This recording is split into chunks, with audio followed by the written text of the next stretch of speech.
नमस्कार सभी को। आज का हमारा विषय है रस। अब सबसे पहले प्रश्न उठता है कि रस क्या होता है। रस का अर्थ जो है आनंद से लिया जाता है, अर्थात जब हम किसी काव्य को पढ़ते हैं, सुनते हैं या देखते हैं तो उस समय जो हमें आनंद की प्राप्ति होती है उसे रस कहते हैं। रस का जो है सर्वप्रथम उल्लेख तैत्तिरीय उपनिषद में मिलता है।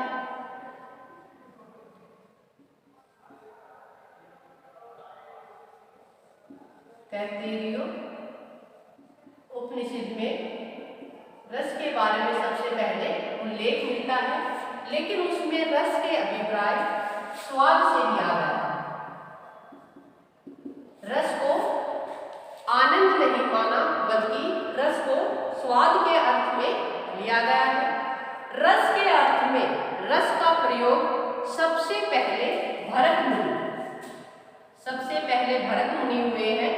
उन्होंने रस का प्रयोग अपने पुस्तक काव्य शास्त्र में रस का सबसे पहले प्रयोग किया था और काव्य शास्त्र के षष्ठ अर्थात छठे और सातवें सप्तम अध्याय में जो है रस के बारे में इन्होंने लिखा है।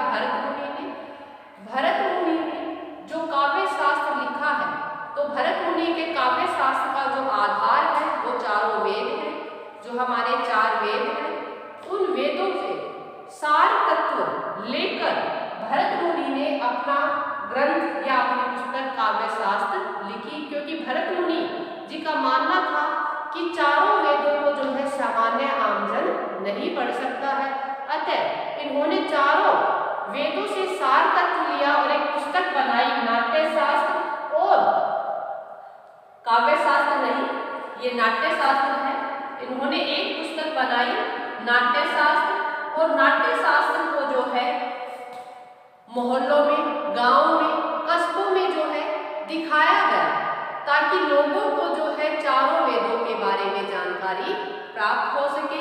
इसलिए भरत मुनि ने अपनी पुस्तक जो नाट्य शास्त्र है इसे पंचम वेद की भी संज्ञा दी है। इन्होंने अपने नाट्य शास्त्र को पंचम वेद कहा है। जो भरत मुनि है इन्होंने रस को परिभाषित करते हुए केवल एक पंक्ति में ही रस को जो है रस का वर्णन कर दिया है। देखते हैं अभी हमें इन्होंने क्या कहा। इन्होंने कहा विभाव व नुभाव व्यभिचारी संयोगा द्रस निष्पत्ति, अर्थात विभाव, अनुभाव और व्यभिचारी। जब इन तीनों का विभाव नंबर 1, नंबर 2 अनुभाव,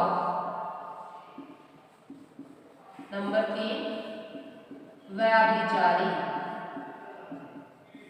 जब इन तीनों तत्वों का संयोग होता है, आपस में मिलते हैं, तो रस की उत्पत्ति होती है। ये भरत मुनि ने जो है अपने नाट्य शास्त्र नामक ग्रंथ में लिखा है, लेकिन इन्होंने इसकी पूर्णतः इसको शामिल नहीं किया कि रस वो आता कहाँ से है, फिर वो रस है कहाँ। तो इस व्याख्या को जो है अभिनव गुप्त जो है हुए हैं, जिन्होंने जो भरत मुनि है इनके जो रस के सिद्धांत को आगे बढ़ाया है। तो इन्होंने एक चौथा जो तत्व है वो स्थायी भाव माना, स्थायी भाव को शामिल किया, और इन्होंने कहा कि मनुष्य के हृदय में एक सुप्त अवस्था में एक भाव होता है, उसको स्थायी भाव कहते हैं, और वह परिस्थिति और बाह्य वातावरण और आलंबन की चेष्टाओं को देखकर जागृत होता है, वो रस होता है। ये किसने कहा? अभिनव गुप्त ने कहा जो रस है वो हमारे काव्य का सार है, हमारे काव्य की आत्मा अथवा प्राण जो है रस को माना गया है। जिस प्रकार से व्यक्ति का जीवन बिना प्राण के व्यर्थ है, उसी प्रकार से काव्य भी जो है रस के बिना व्यर्थ है। काव्य रस के बिना निर्जीव सा पड़ा रहता है। जो रस है वो काव्य का अंतरंग तत्व है, बहिरंग तत्व नहीं है। रस काव्य का अंतरंग तत्व है। जब हम किसी काव्य को पढ़ते हैं तो उसके पढ़ने से जो हमें आनंद की अनुभूति आंतरिक रूप से उत्पन्न होती है, इसलिए ये अंतरंग तत्व है, बहिरंग तत्व नहीं है। जो रस है वो मुख्य रूप से 9 रस माने गए हैं। अगर हम कहें कि मूल रूप से रस कितने हैं, तो मूल रूप से जो है रस 9 है। अब देखते हैं हम कि रसवादी आचार्य कौन कौन से हैं। तो भट्टलोलन, भट्टनायक, शंकु और अभिनवगुप्त जो है रसवादी आचार्य हैं। इसके अतिरिक्त भामह, दंडी, वामन, उद्भट और रुद्रट जो है रस विरोधी आचार्य हैं। 850 ईस्वी से 1050 ईस्वी तक का जो समय है, 850 ईस्वी से 1050 ईस्वी तक का जो समय है, उसको रस का स्वर्ण काल जो है माना गया है। अब हम रस के तत्व के बारे में पढ़ेंगे। रस के तत्व को रस के अवयव भी कहते हैं। आचार्य भरत मुनि ने, जिन्होंने अपने ग्रंथ नाट्य शास्त्र में रस के 3 तत्व माने थे, विभाव, अनुभाव और व्यभिचारी भाव, वही अभिनवगुप्त ने रस का चौथा भाग स्थायी भाव माना था। अब है प्रश्न, स्थायी भाव क्या होता है? बारी बारी से चारों भाव के बारे में पढ़ेंगे। तो पहले है स्थायी भाव। तो स्थायी भाव क्या होता है? स्थायी भाव वे भाव होते हैं जो हमारे अंदर स्थायी रूप से विद्यमान रहते हैं और जो सुप्त अवस्था में रहते हैं। स्थायी भाव मनुष्य के अंदर स्थायी रूप से सुप्त अवस्था में रहते हैं जब तक कि उसको कोई बाह्य वातावरण या कोई आलंबन की चेष्टा न मिल जाए, तब तक ये हमारे हृदय में स्थायी भाव से विद्यमान रहते हैं, सुप्त अवस्था में रहते हैं। तो स्थायी भाव की जो संख्या है वो 9 है। तो अगर हमारे अंदर स्थायी भाव 9 है तो रस भी कितने होंगे? 9 रस होंगे। मैं यहाँ पे आपको स्पष्ट कर देती हूँ कि भरत मुनि ने जो अपने नाट्य शास्त्र ग्रंथ में लिखा था, उसमें केवल 8 स्थायी भाव माने थे। ये यहाँ तक 8 स्थायी भाव माने थे। 9वां जो स्थायी भाग है निर्वेद, जो शांत निर्वेद है, जिसमें शांत रस उत्पन्न होता है, ये उद्भट ने माना था। ये उद्भट आचार्य रहे हैं, उन्होंने 9वां रस शांत रस माना था। इस प्रकार से मूल रस जो है हमारे 9 हो गए हैं और इन्हें 9 रस भी कहा जाता है। अब हम बारी बारी से रसों को देखेंगे। देखो बेटा, रति स्थायी भाव क्या है? रति। तो हमारे हृदय में जो स्थायी भाव रति है, उससे कौन सा रस उत्पन्न होता है? श्रृंगार रस उत्पन्न होता है। श्रृंगार रस को जो है आचार्य भोजराज ने रसराज कहा है। वहीं भरत मुनि ने श्रृंगार रस को उज्ज्वल, पवित्र और उत्तम कहा। अगला रस है हमारा उत्साह स्थायी भाव, और उससे उत्साह से कौन सा रस उत्पन्न होता है? वीर रस उत्पन्न होता है। आचार्य भरत मुनि ने वीर रस को जो है 3 भागों में बांटा है। कौन से हैं? दानवीर, युद्धवीर और धर्मवीर। वहीं आचार्य विश्वनाथ ने जो है वीर रस को 4 भागों में बांटा है और उन्होंने एक दयावीर उसमें और जोड़ दिया। इस प्रकार दानवीर, युद्धवीर, दयावीर और धर्मवीर 4 जो है वीर रस को इस भागों में बांटा है। हमारा तीसरा रस है क्रोध रस। क्रोध रस से जो है रौद्र रस की उत्पत्ति होती है। अगला हमारा जुगुप्सा रस, इसमें विभत्स रस की उत्पत्ति होती है, जिसमें घृणा का भाव आए, वहां विभत्स रस जो है होता है। इससे अगला है हास्य रस। ये हास्य स्थायी भाव है और इससे हास्य रस की उत्पत्ति होती है। भय स्थायी भाव है और इससे भयानक रस की उत्पत्ति होती है। शोक स्थायी भाव है, इससे करुण रस की उत्पत्ति होती है। विस्मय स्थायी भाव है, इससे अद्भुत रस की उत्पत्ति होती है। और निर्वेद स्थायी भाव है, इससे शांत रस की उत्पत्ति। इस प्रकार 9 रस जो है हमारे मूल रस माने गए हैं। इसके अतिरिक्त 2 रस और भी हमारे समय के साथ सामने आए हैं, जिसमें है 10वां रस जो है, मैं यहाँ पे लिख देती हूँ। जो 10वां रस है वो है संतान विषयक प्रेम। जो मानव अपनी संतान से प्रेम करता है तो संतान विषयक जो रति है वो रस है। ये है स्थायी भाव, संतान विषयक रति। और इससे उत्पन्न जो रस है वो है वात्सल्य रस। और इसकी उत्पत्ति किससे मानी जाती है? नाम किसका दिया गया है?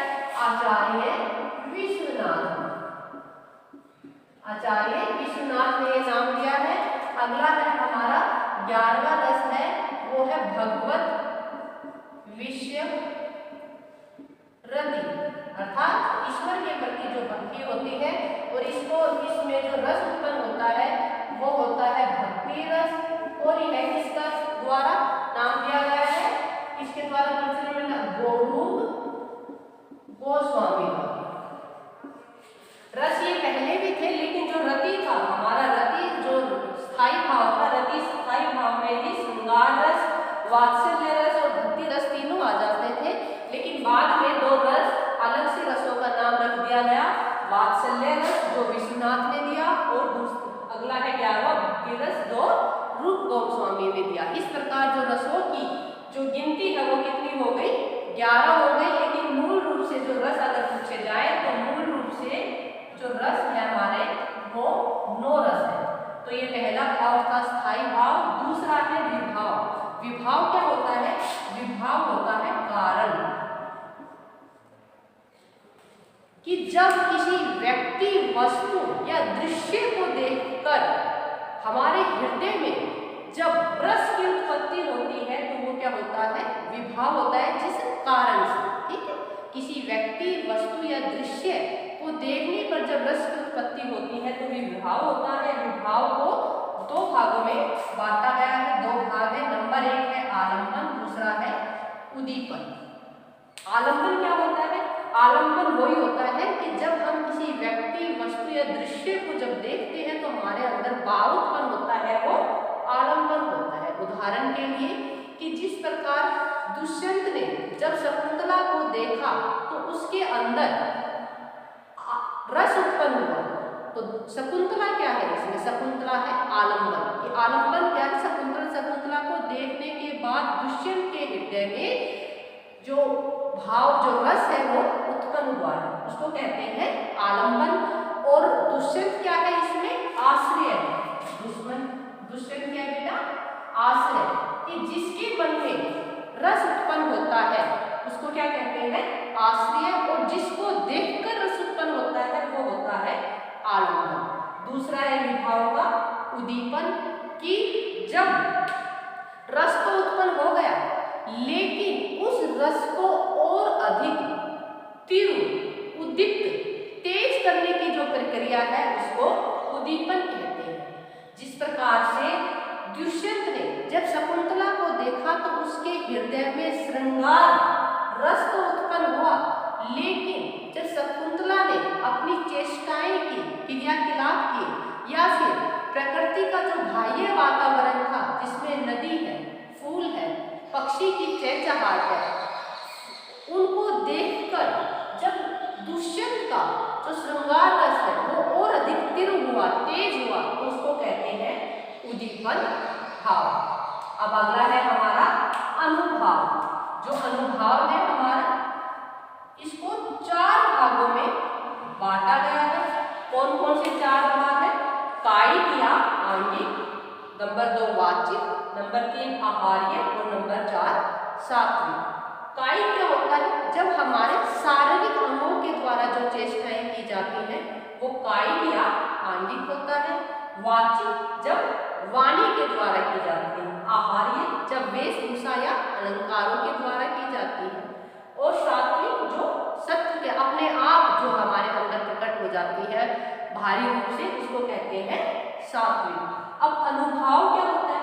अनुभाव होता है बेटा, देखो स्थायी भाव जो व्यक्ति के में स्थायी रूप से विद्यमान थे, विभाव कारण कि जिस कारण से रस उत्पन्न हुआ, और अनुभाव, अनुभाव क्या होता है कि जिन क्रियाकलापों से पता चले कि आश्रय में ये स्थायी भाव या ये रस उत्पन्न हुआ है, उसको कहते हैं अनुभाव।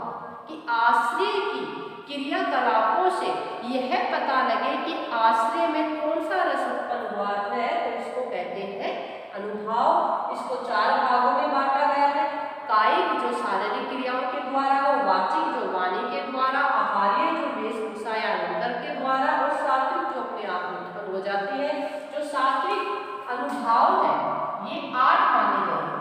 सात्विक अनुभाव 8 माने गए हैं, जिसमें है स्तंभ, स्तंभ जो निश्चेष खड़ा हो जाता है। संवेद, संवेद क्या होता है? पसीने आ जाना। रोमांच, रोमांच रोंगटे खड़े हो जाना। स्वरभंग, वाणी का लड़खड़ाना। कंप, कपकपी आ जाना। वैवर्ण्य क्या होता है? पीला रंग पड़ जाना।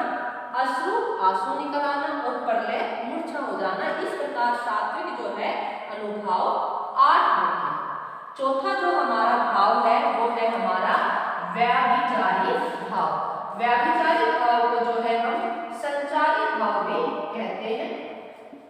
संचारी भाव भी कहते हैं, क्यों? क्योंकि इसका हमेशा संचरण होता रहता है, इसलिए इसको संचारी भाव भी कहते हैं। और इसको क्षणिक भाव भी कहते हैं। क्षणिक क्यों कहते हैं? क्योंकि ये क्षण भर के लिए आता है, फिर खत्म हो जाता है।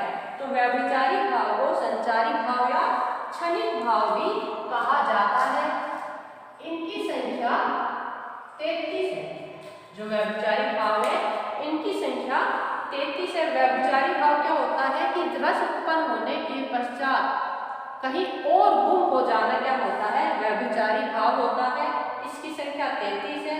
और इसमें क्या क्या है? 33, ये जो मैंने यहाँ लिख दिया है, ये 33 संचारी भाव है, जिनमें निर्वेद, गलानी, विषाद, शंका, असूया, मद, श्रम, आलस्य, दैन्य, चिंता, मोह, स्मृति, धृति, बीड़ा, चपलता, हर्ष, आवेग, जड़ता, गर्व, विभोग, औत्सुक्य, निद्रा, अपसमार, स्वपन, अवमर्श, अवहिप्पा, उग्रता, मति, व्याधि, उन्माद, मरण, त्रास और वितर्क है।